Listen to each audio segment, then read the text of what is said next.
Hi everyone, welcome to EDU 630. I'm Dr. Andrea Burnell, you can call me Dr. B, and I will be your instructor for this course. So to begin with, just so you know, I will be posting a video announcement like this each week. It's very important that you take a look at it and gather whatever information you will need from my video announcements. This video announcement will be a little bit longer than the ones that you're going to get in weeks coming up because I have a lot of things to share with you. So first of all, please know that there is an in-person observation that's going to be due in week 7. So make sure that you secure a site to make your observation as soon as possible. I've had far too many students get into a bind where they haven't made arrangements early enough and then get really stuck when they hit week 7 when the assignment is due. Make sure that you read the rubric so you understand how your work will be graded.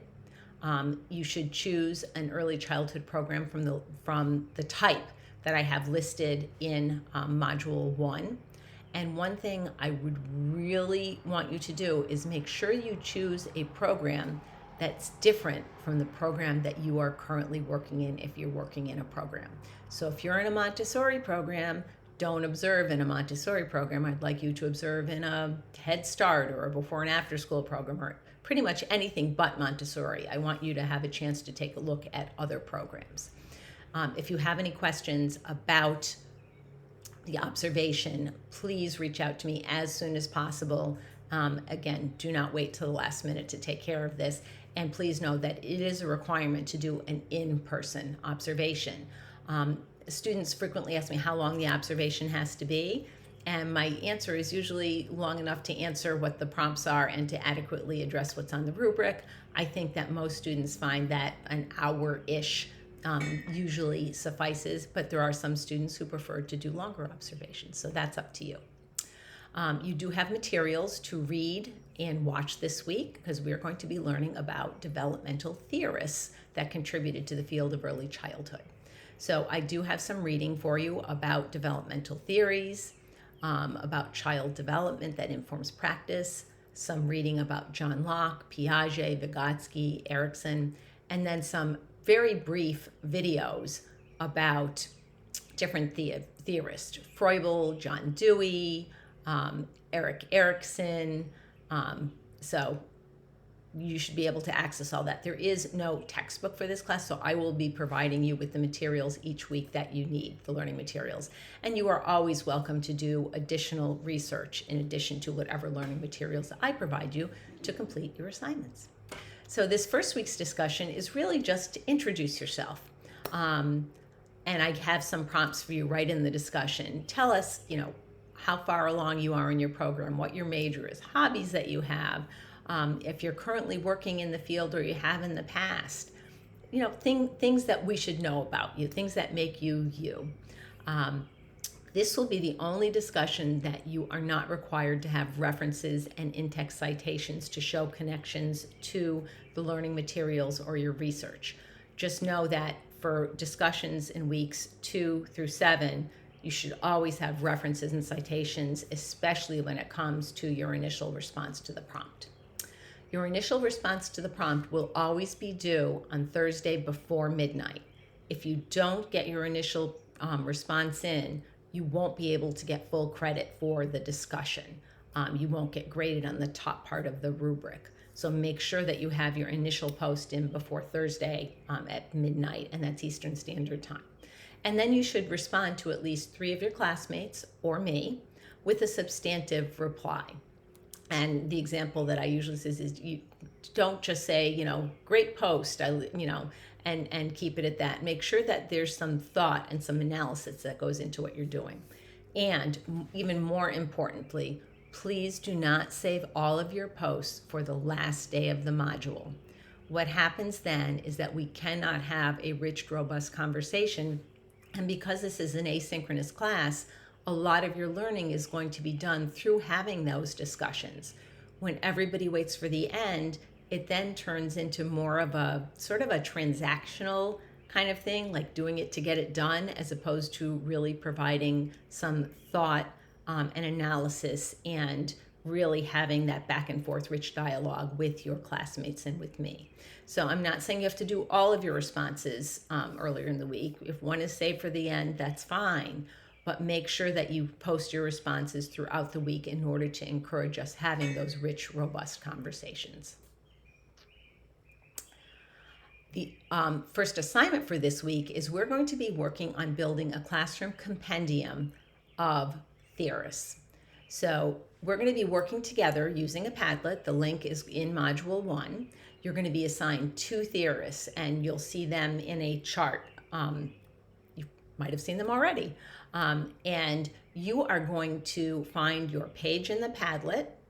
So if you're assigned Froebel, you're going to find a blank page marked Froebel, and you are going to do a slide that is going to give us information and background about that theorist. Make sure you take a look at the rubric to know exactly what you need to cover with that. Try to keep your submission to 1 slide. It can be done. I've been giving this assignment for a while, and I've seen some slides that you can do things like have a link to a Google Doc to your references, and you must have references and citations, links to videos, things in bullet form. Try very, very hard to keep to 1 page. If you find that you just cannot do it in 1 page, I did leave blank pages at the end of the Padlet that you are welcome to use if you absolutely need to. If you can move that slide up next to your original slide, that's great. Sometimes Padlet lets people do it and sometimes it doesn't. So if you end up doing that and you can't move the slide, send me a message so I can go find the slide and move it for you to keep your work together. And then know that when you complete your work on these theorists, you're going to be assigned 2, one this week and one next week. Make sure that you take a screenshot of your work to submit to Blackboard, and also that your name is on your Padlet slides. And then at the end of week 2, you're going to be able to download a copy of this compendium for you to keep. So you're going to have this great, wonderful pieces of information about all of these theorists that you may use for another class, you may use to study for comprehensive exams. So I hope that you really enjoyed this assignment and really work toward us building a really, really rich classroom compendium of these theorists. And then finally, one of the major assignments for this class is going to be a hot topic presentation. So I am in Module 1 giving you a link to a Google Sheet to sign up for the hot topic that you're going to present on. Presentations will be in weeks 3, 4, 5, 6, and 7, and only 1 person can pick each topic. And at the top of the sheet, you will see how many people can sign up in each week. I wait till the very last minute to add that bit of information because people sort of get added onto the class, and I want to make sure I'm accurate with how many people. It is first come, first serve. So if you know you want to present in a certain week, make sure that you sign up for it ASAP so you get the week that you want. You're going to be doing a 10 to 15 minute presentation that you're going to post in the discussion for the week that you selected. And then our discussion that will be based on the presentations that are posted in the discussion for that week. I do have a list of hot topic choices. You are welcome to propose something that's not on the list. If there's something that you're super interested in, you want to do a little bit of a deeper dive on, you just need to make sure that you get my approval before you enter that into the grid of what you're going to be presenting. If you have any questions, feel free to reach out, and I would be more than happy to have a conversation with you, even if it's to sort of frame what it is that you would like to do that's not on the list. That is absolutely fine. And then finally, I typically offer optional synchronous meetups for the classes I teach. Typically it's once a week, Sunday nights around 7 o'clock, because that seems to work well in different time zones. I'm in the Eastern time zone. I'm actually in Massachusetts. And for this class, I'm not going to be able to offer it for the first week, maybe the first 2 weeks. I'm not sure yet. but I will send a calendar invitation to everyone in the class. Accept the invitation, get it on your calendar, and that way you can choose Sunday afternoon if you have time to do it Sunday night. Students that I've had that have participated in these have found them really helpful. You get to meet your classmates sort of virtually in person, and you can ask any questions about assignments, about the learning materials, or anything that's going on right now in the world of early childhood, and there certainly are things going on. Anyhow, that is my video announcement for week 1. It is much longer than video announcements will be for the remainder of the class. If you have any questions, I'm always available. Send me a message. If you want to talk, we can set up a time that works for both of us. And I'm looking forward to learning with all of you for the next 7 weeks. Take good care.